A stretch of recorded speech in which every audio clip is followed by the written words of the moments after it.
Pour sortir du train-train, pour sortir de l'ennui, pour sortir de ce que devenaient les festivals déjà en 1975, il commençait à y avoir des festivals de partout. Et voilà, c'était des festivals où on jouait sur scène, mais on ne se rencontrait pas beaucoup entre artistes. Donc j'avais déjà une idée de ce que c'était la marchandisation, si tu veux, sans le savoir.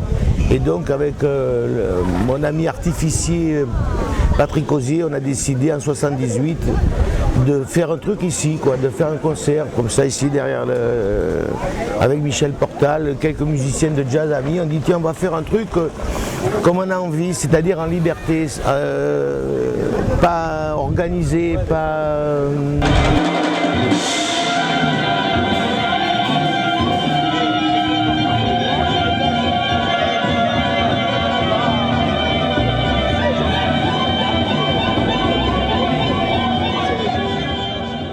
pas clientéliste, un truc libre, un truc où les artistes sont les responsables et non pas des marchandises, où ce sont les artistes qui organisent eux-mêmes ce à quoi ils jouent, qui organisent eux-mêmes le rapport qu'ils pensent qu'il faut avoir avec le public, c'est-à-dire un rapport réel, un rapport conflictuel s'il faut, un rapport honnête et non pas un rapport clientéliste.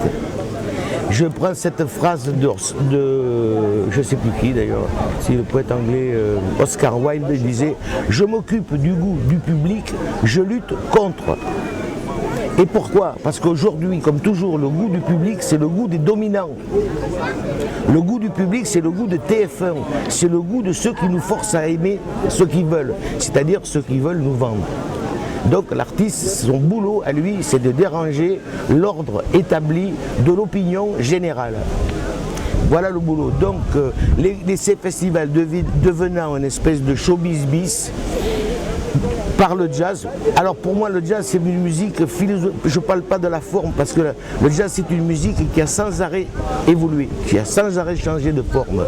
Mais la philosophie du jazz pour moi c'est la résistance, c'est la lutte, c'est la manifestation, c'est se libérer de tous les esclavages. Et c'est une musique donc qui dérange les goûts établis. Nos goûts, je reprends Paul Valéry, nos goûts sont faits de 1000 dégoûts. Camarades, méfiez-vous de vos goûts. C'est pas forcément les vôtres. C'est ce qu'on vous a mis dans la tête. Le capitalisme, nous n'y sommes pas que dedans, il est en nous aussi. Donc, à notre boulot, à nous les artistes, puisque nous ne sommes pas des élus, nous ne sommes pas des curés, nous ne sommes pas des responsables de quoi que ce soit, nous sommes plutôt des irresponsables, des idiots, des imbéciles.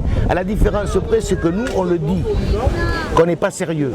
Nous, c'est pas sérieux. C'est de l'art, c'est pas sérieux. C'est-à-dire que c'est à vous, public, démerdez-vous avec ce qu'on vous dit. C'est pas la vérité. Nietzsche, il a dit, on a inventé l'art pour nous sauver de la vérité. L'artiste, ce n'est pas un porte-parole.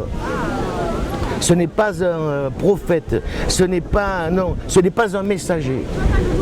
Un de nos vieux camarades, journaliste, écrivain, vaillant, il a dit « Méfions-nous des messagers, ils croient ce qu'ils disent, ils ne le pensent pas ». Donc on a voulu, nous, ouvrir ici un intervalle, on a voulu prendre un intervalle, comme on dirait en rugby, un intervalle pour qu'on puisse ici laisser aller, respirer la pensée, sortir du croire. Au petit Père des peuples, au Père Noël, à tout ce qu'on voit, arrêter de croire, se mettre à penser, se confronter à penser, à réfléchir. On est tous capables de ça et donc on est tous coupables de ça. Et me voilà en train de faire l'inverse de ce que je dis, je prêche. Merde.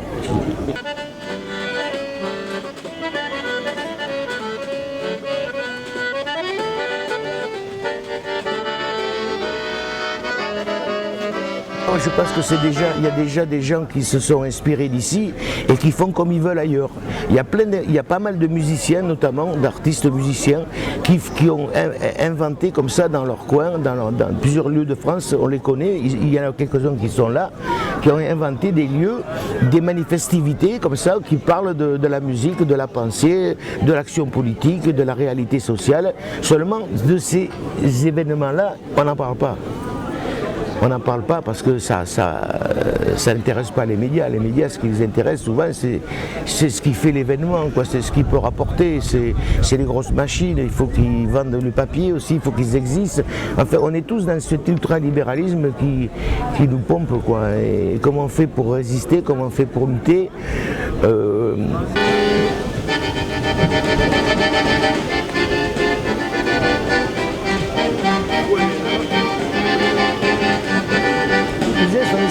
on n'a pas la solution, on essaie ici de poser des problèmes. Ici, ça ne sera jamais un atelier qui produit des solutions. Ça sera un atelier qui cherche quels sont les problèmes qu'il faut qu'on se pose, quoi. On n'est pas là pour donner des leçons, on est là pour chercher à apprendre. C'est ça l'histoire. Et c'est ce qu'on veut dire en musique, c'est ce qu'on veut dire en poésie, c'est ce qu'on veut dire en spectacularité. Ici, c'est pas du fini, c'est du à peine commencé. Et on veut surtout rester dans le commencement, tout le temps.